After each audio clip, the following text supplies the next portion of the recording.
रूपम महत्ते बहु वक्त्र नेत्रम महाबाहो बहु बाहु उरुपादम बहु उदरम बहु दंष्ट्राम करालम दृष्ट्वा लोका प्रव्यथितास्तथा अहम.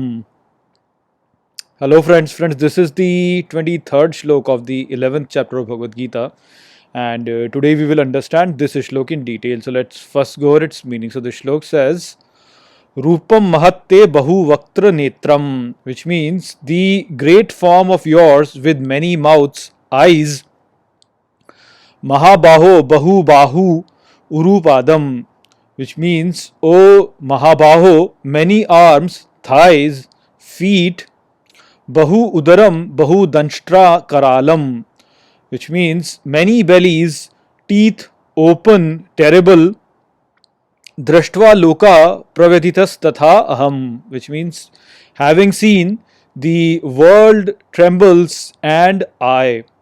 So over here in this Shlok, Arjun is expressing his unease in looking at the ultimate form of Shri Krishna, and what he is saying over here is that by looking at your many mouths, many eyes, many arms, thighs, feet, bellies and open teeth, the world trembles and so do I tremble. So what is basically happening over here is that Arjun is looking at the truth, and looking at the truth needs a lot of courage actually. So looking at the world as it is and not according to your story needs a lot of courage. You have to have a lot of mental strength to be able to see that. Now if a person is not spiritually developed and he is shown that, then he will get very, very disturbed. So if you have not performed any spiritual development and you get a small glimpse of the Supreme Divine Lord, then you will either go mad or you will commit suicide. This is the reason why in Bible God says that if you look at my face, you will die. So they have not really developed the whole idea, but basically it is this whole thing that looking at the truth needs a lot of courage, and if somebody is shown the truth, then that person will become mentally disturbed. So we are all as human beings living our life in a very limited form. Our understanding is very limited. We are all living our lives according to a certain story, and we basically live all our life with that story. Now if for some reason you are shown the Supreme Divine Lord, then what will happen is that this story with which you are living your life will be destroyed in just a second. It will not take much time, since you will see the truth, and so the story that you have formed about yourself or about this world will be destroyed right then and there.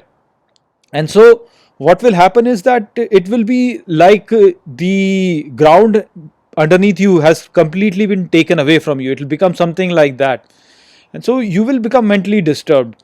So as an example, let's say that you are a wealthy person, and because you are a wealthy person, then of course people around you respect you and they treat you in a very, very good manner. But now for some reason, because of some bad luck, you end up losing your wealth. Then suddenly the world will change for you. Now people will no longer treat you the way they used to treat you earlier. They will start to treat you in a very different way. And so the world that you had formed around yourself, the story that you had formed around yourself would have changed, and this will be a big shock for you. And if you are not provided some sort of a support by your loved ones, then there is a very high probability that you might either perform suicide or you will go mad.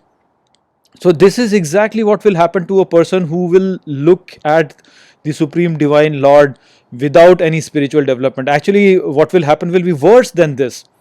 The whole story that that person has formed around himself will be destroyed, and so that will be very, very bad for the person. So this is the reason why the Supreme Lord does not really show his true face to most people, because if he were to show that, then we as limited beings, we will not be able to handle it.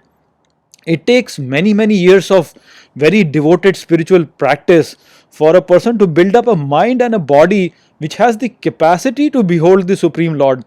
Only a person who has completely killed his ego and who has merged his identity with the Supreme Divine Lord, that is the person who has the ability to behold the Supreme Lord. Nobody else has this ability. And if someone tries to use some sort of a trick to get the vision of the Lord without performing such penances or such devoted spiritual practice, then he must understand that he is playing with fire. That fire will burn him. We all know what happens to those people who take drugs and then try to get a small glimpse of God. What happens to them? Their body is destroyed, their whole mental thing is destroyed. They just ruin their life. That is because they are trying to get something which they have not really earned. They have not really earned the merit to behold the Supreme Lord. So that's why uh, Supreme Lord does not really show himself to an unprepared person, because he knows that if he will reveal him, then the person will be burnt by the brilliance of the Lord.